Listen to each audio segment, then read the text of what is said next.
Hello everyone, welcome to the class Information Storage Net. In the previous video lecture, we have discussed about fiber channel switched fabric.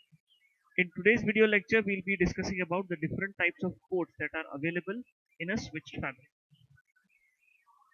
So the first type of port that is available in a switched fabric is called as an N port.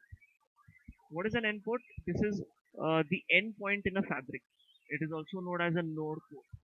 It is also called as a node port. So what is this node port? It is used to connect a host or a storage array to a switch. Okay. As you can see in the diagram over here, this is a host and this is a storage array, and there are ports over here mentioned, and these ports connect to an FC switch. Similarly here as well, from this storage array is a connection to the FC switch. So in order to do this, we require an N port. The next type of port is called as an E port. So this is the port which forms the connection between two FC switches. You can see here this blue dot till this blue dot. These are two FC switches. So if you want to connect two FC switches, we have to use an E port.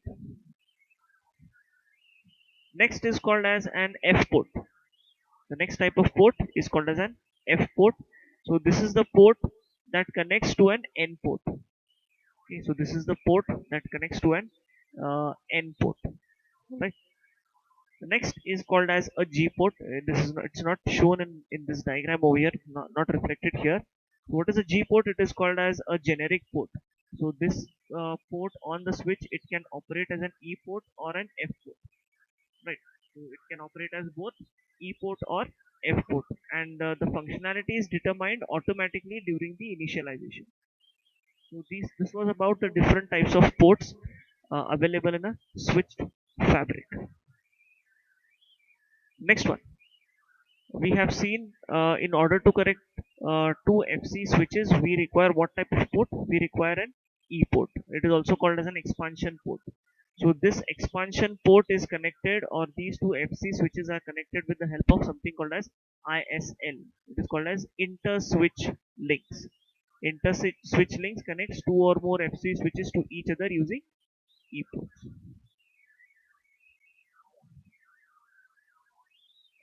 The next important topic that we're going to discuss is about fiber channel protocol stack, or an overview of the FC architecture. So what is meant by fiber channel protocol stack? Before actually going into this architecture, let's first understand what is fiber channel protocol. So this is a transport protocol. It is very similar to TCP, which we use in IP networks. So this protocol transports commands over a fiber channel networks.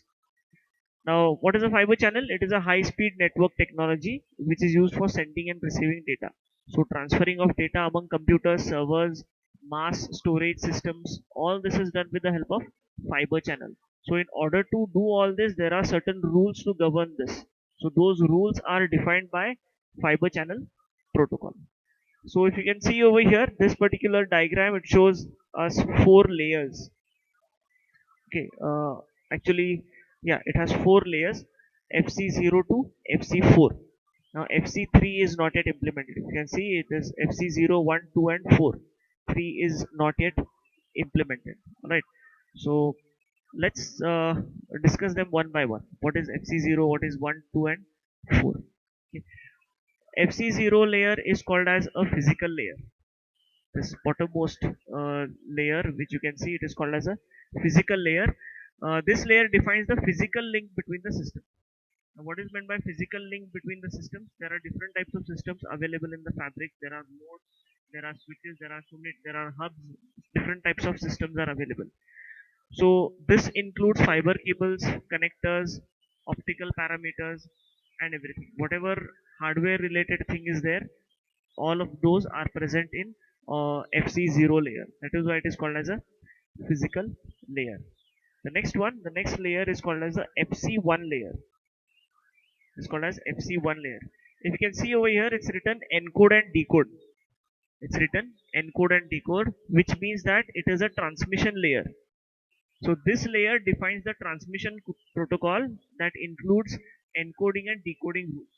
So when data is transmitted, encoding and decoding happens here in this FC1 layer. At the then you have a transmitter node and you also have a receiver node. So at the transmitter node, you have an 8-bit character. So 8-bit character is encoded into a 10-bit transmission character. So when this character is transmitted to the receiver node, what it does is this 10-bit character is decoded again into an 8-bit original character. So it is very similar to encryption and decryption. So encoding and decoding of data happens in this FC1 layer. That is why it is called as a transmission layer. The next one, the FC2 layer. What is this FC2 layer? This is a transport mechanism of the fiber channel. There are certain framing rules of the data to be transferred between ports, and this layer contains certain basic rules for sending data across the FC network. Now, what are these basic rules uh, that are used by this FC2 layer? The rules are how to divide the data into frames, then how much data should be sent at one time, then where the frame should go. Alright, so how to divide the data into frames, like then how much data should be sent at one time before sending more frames, and where the frame should go. The destination has to be also clear. So all these things are monitored by the FC2 layer. Last one is called as the FC4 layer. What does this FC4 layer do?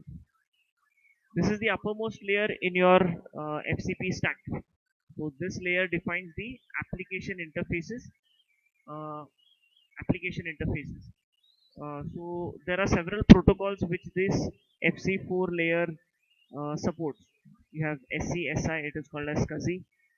Then you have high performance parallel interface, which is called HIPPI. Then you have enterprise storage connectivity, SCON, SCON. It is called as enterprise storage connectivity. Then you have ATM, asynchronous transfer mode, and you have IP. So on top of all these layers, you have your main application program running. Right. So this was about the fiber channel protocol stack. Next, let us talk about fiber channel addressing. Fiber channel addressing in a fabric.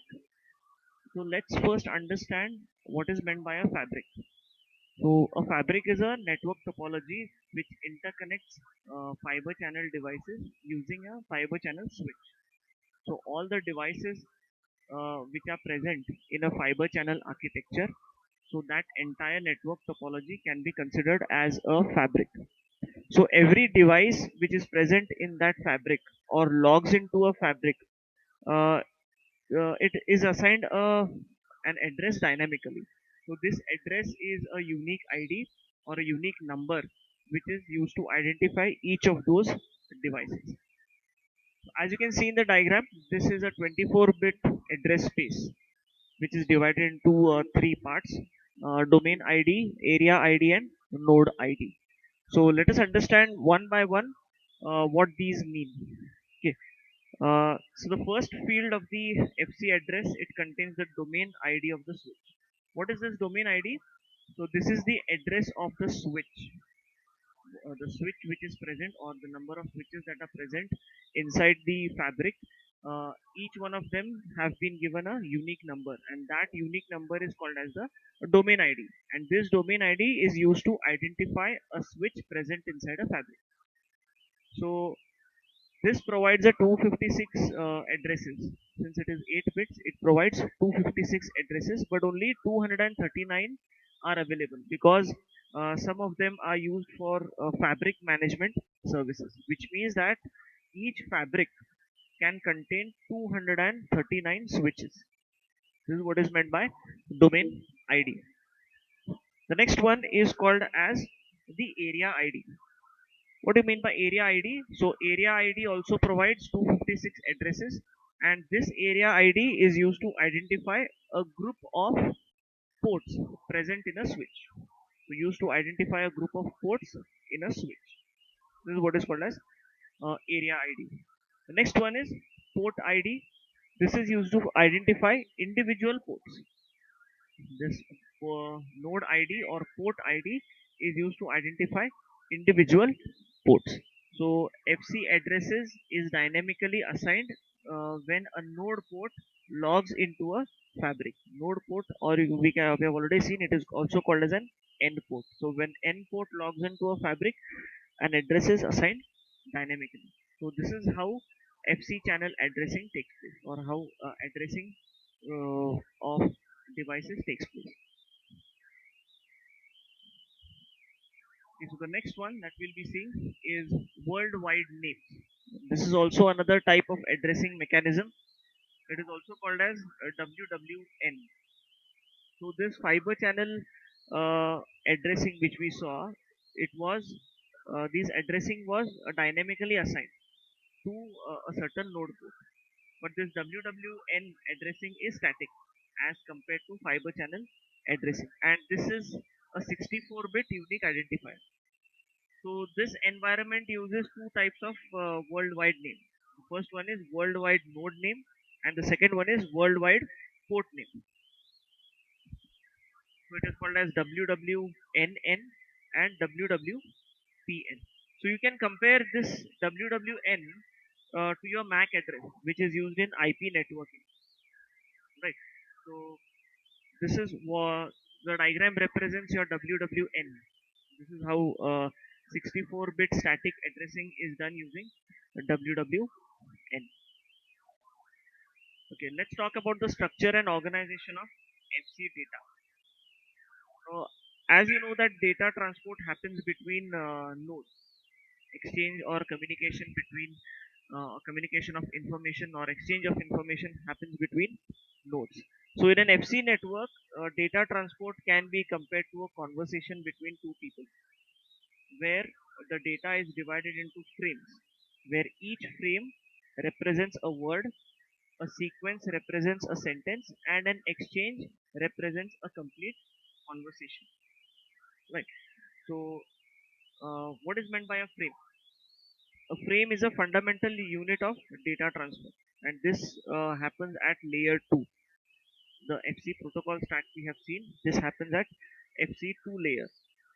Right. And each frame can contain up to 2112 bytes of data. Right. So this is the fundamental unit of data transfer. Data is divided into frames, and each frame is a unit of data transfer, and every unit contains 2112 bytes of data. Next is a sequence. A set of frames can be considered as a sequence.